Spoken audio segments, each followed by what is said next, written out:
Welcome to the Billboard Mastery Podcast, where you will learn the correct way to identify, evaluate, negotiate, perform due diligence on, select the construction type, build, rent the ad space, and operate billboard signs. And now, here is your host, the guy that built from scratch the largest privately owned billboard company in Dallas-Fort Worth, Frank Rolfe. Bringing old billboard signs back to life can be very profitable. However, there are a lot of things you need to watch out for to make sure that the sign works out as you hoped. This is Frank Rolfe, the Billboard Mastery Podcast. We're going to be talking about the things to watch out for when bringing old signs back to life. Let's start off with the ground lease and permit. Every billboard out there to have any value at all must have those two components. It must have a lease, hopefully a lengthy lease that spells out exactly how much the property owner gets and how much you get. You get what's left over after what the property owner gets. You would never want to take over an old abandoned billboard and bring it back to life unless you have a lease. And in the world of billboards, the lease needs to be pretty lengthy. I prefer 30-year leases, 15-year lease with 15-year option. Maybe you're willing to go 10-year with 10-year option, which is a 20-year. But you would never do like a year with a 1-year option, something short like that. Don't even think about that.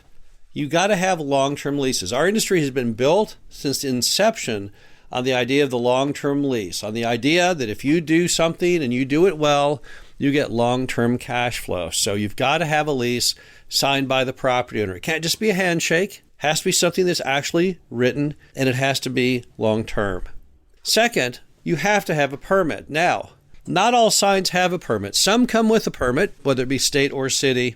Others fall in more of a gray area. The sign was built legally originally. It's been abandoned for a while. But now the question is, what happens since it's been abandoned? Did that permit die, or does that permit still exist? Whose name is the permit in?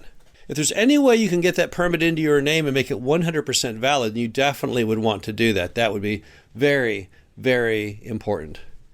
However, if you can't, it's going to be up to you. You have to make a valued decision based on the gray area and all the facts at hand, whether or not you feel that it's okay to proceed. Because if you build a sign and bring it back to life and you don't have a permit, they can definitely stop you and make you take it down. So make sure you understand exactly how the permitting process works. Let's move on to structural issues. Now, there are wooden signs and there are metal signs. I've had both. I brought both back to life. The wooden signs are typically made of old telephone poles, and typically all you have to do there is put the stringers back and the plywood faces and you're back in business. However, on the metal signs, it's not that simple. You need to have that metal sign checked to make sure there's no signs of fatigue or rupturing of any of the welds or the column, and make sure that all the bolts are tightened on it. You also have to make sure that you're only going to put the wind load on that it was designed for. Do we know how big the old sign face was? The issue is those metal signs always have fairly rigorous engineering. Are you within the confines of the engineering? Or are you creating a monster that may blow over in the first windstorm? If you increase the size of the ad face up, for example, 30%, you're going to increase the wind load on that sign by 30%. And where all the force of that sign goes is right near the ground. About 3 feet off the ground is the pressure point on all columns or I-beams. If that should fail, that sign will collapse. So make very sure structurally you have a handle on what you're doing.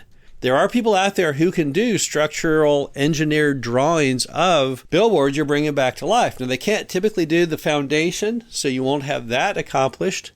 But just knowing what the strengths and stresses are and if it's built properly should definitely be of interest to you.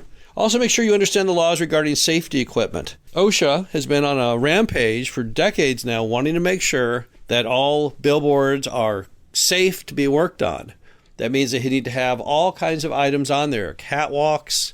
You need to have all kinds of wires that would delay falling that you can clip on so you can't fall off the sign. So make sure you understand the safety equipment aspect. Not all states are the same on this issue. You need to figure out what your state's requirements are and then make sure whatever you do that you abide by it. You don't want to have someone get injured on your sign. You'd be sued for that. That wouldn't be a good thing for you or your insurance company. So just make sure you have a handle structurally on what in the world you're doing. Finally, visibility. A lot of these old signs that you bring back to life, one of the reasons that they were abandoned was visibility.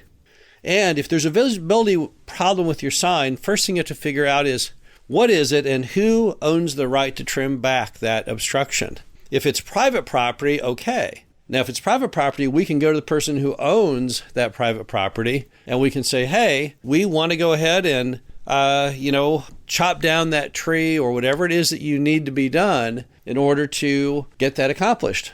But if it's on public property, highway right-of-way, public park, something like that, you can't touch the trees. You cannot touch the obstructions.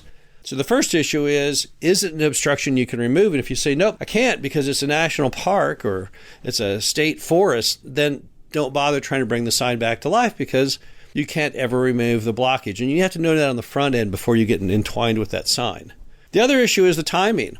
When you fix the visibility on an old sign as part of bringing it back to life, you want to fix the visibility before you bring the sign back to life. Because here's what happens.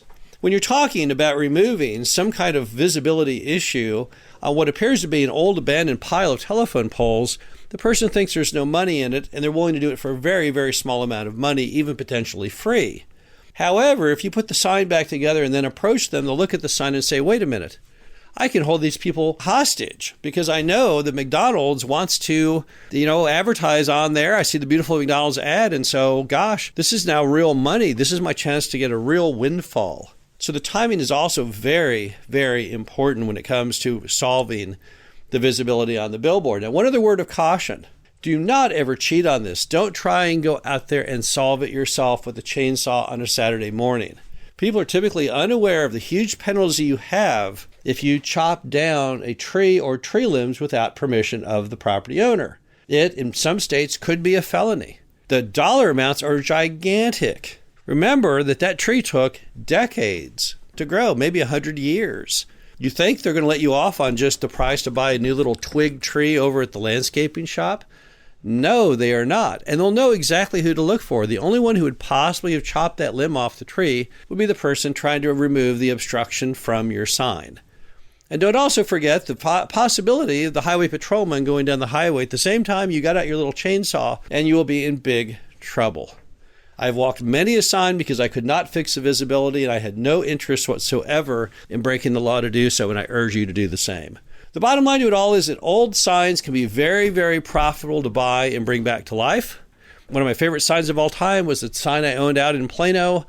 I spent a few $1,000s bringing it back to life. It made $20,000 a year like clockwork every year thereafter.